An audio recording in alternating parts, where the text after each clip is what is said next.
வந்திருக்கும் பெற்றோர்கள், சபையோர்கள், பிள்ளைகள், பட்டிமன்றத்துக்கு தலைமை தாங்கும் ஆசிரியை தயாபரி சர்மா அவர்கள், எதிரணி உறுப்பினர்கள் மற்றும் என் குழு உறுப்பினர்கள் அனைவருக்கும் என் வணக்கத்தை தெரிவித்துக் கொள்கிறேன். தீயவற்றை அகற்றுவதே முதன்மையாக அழுத்தி கூறுகின்றார் வள்ளுவர் என்ற கருத்தை கூற வந்துள்ளேன். மனித சமூகம் நல்லவற்றையும் தீயவற்றையும் ஒன்றாக கொண்டிருக்கிறது. நன்மைக்கு மாறாக தீமை அழிவுக்கும் துன்பத்துக்கும் காரணமாகிறது. மனித மனதில் இருக்கும் வெறுப்பு, பொறாமை, கோபம் போன்ற தீய உணர்வுகள் பெரிய ஆபத்தை விளைவிக்கும். சண்டை, போர், பகை போன்றவற்றிற்கு வழிவகுக்கின்றன. எனவே நல்ல சமுதாயத்தை உருவாக்க தீயவற்றை அகற்றுவது அவசியம். ஒரு பாழடைந்த வீட்டுக்குள் நாம் குடியிருக்க போக வேண்டும் என்றால் அங்கே உள்ளே இருக்கின்ற தூசை முதலில் அகற்றிவிட்டுத்தான் சுத்தப்படுத்தி செல்ல வேண்டும். இல்லையேல் நாம் நோய்வாய்ப்படுவோம்.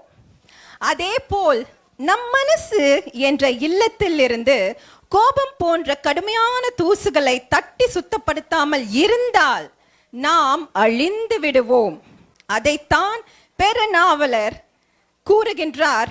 தன்னைத்தான் காக்கின் சினம் காக்க காவாக்கால் தன்னையே கொல்லும் சினம். மனசை சுத்தப்படுத்தினோம் என்றால் நல்ல உணர்வுகள், பண்புகள் தானாகவே வந்து சேரும். மேலும் நம்மை மட்டும் அல்ல, கோபத்தால் மற்றவர்களுக்கும் தீமை செய்ய நினைப்போம். பிறருக்கு இன்னா முற்பகல் செய்யின் தமக்கு இன்னா பிற்பகல் தாமே வரும். ஆதலால் கோபத்தால் பிறருக்கு நாம் தீமை செய்தால் அது ஒரு பூமராங் போல் திருப்பி நமக்கு வரும். அதை நாம் கர்மா என்றும் கூறலாம். இதை ஆன்மீக ரீதியாக வள்ளுவர் 2056 ஆண்டுகளுக்கு முன் கூறியதை வள்ளுவருக்கு பின் வந்த சர் ஐசாக் நியூட்டன் 1687 ஆண்டில் விஞ்ஞானி ரீதியாக இயற்கை மூலம் நிரூபித்தார். Every action has an equal and opposite reaction. ஒவ்வொரு செயலுக்கும் ஒரு சமமானதும் ஒரு எதிரானதுமான மறுதாக்கம் உண்டு. அதாவது கோபத்தால் இன்று ஒருவருக்கு தீமை செய்தால் நமக்கு நாளை அதே தீமை வேற ஒருத்தர் மூலம் வர செய்யும். மற்றும் கோபம் போன்ற தீய உணர்வுகள் நம் உடல் உறுப்புகளையும் பாதிக்கும் என்பதை மறந்து விடாதீர்கள். அதனால் நம்மையும் நம்மை சுற்றி இருக்கும் எல்லோரையும் பாதுகாக்க வேண்டும். அத்துடன் கோபத்தோடு ஒரு விஷயத்தை செய்து பாருங்கள். சினத்துடன் அத்துடன் கோபத்தோடு ஒரு விஷயத்தை செய்து பாருங்கள், அது வெற்றிகரமாக நடந்து விடுமா?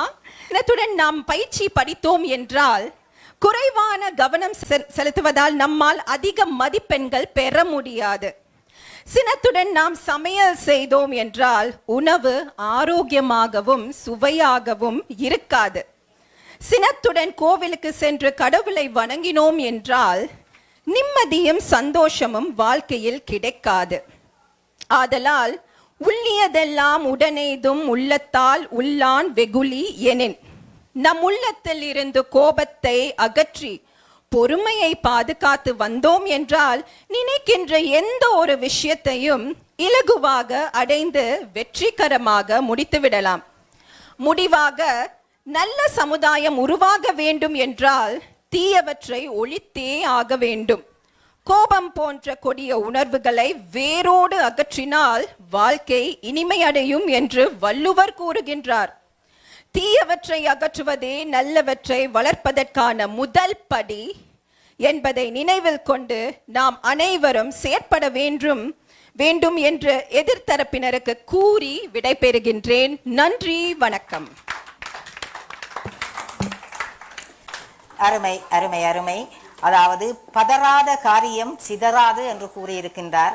எங்களுக்கு கோபம் வரும் பொழுது எங்களுக்கு ஒரு பதட்டம் வரும். பதட்டம் வந்தால் ஒரு காரியத்திலே நாங்கள் கன்சன்ட்ரேட் பண்ண முடியாது. அதாவது எங்களுடைய மனதை ஒருநிலைப்படுத்தி அந்த காரியத்திலே நாங்கள் செயல்படுத்த முடியாது. அதனால் அந்த காரியத்தில் வெற்றி கிடைக்காது.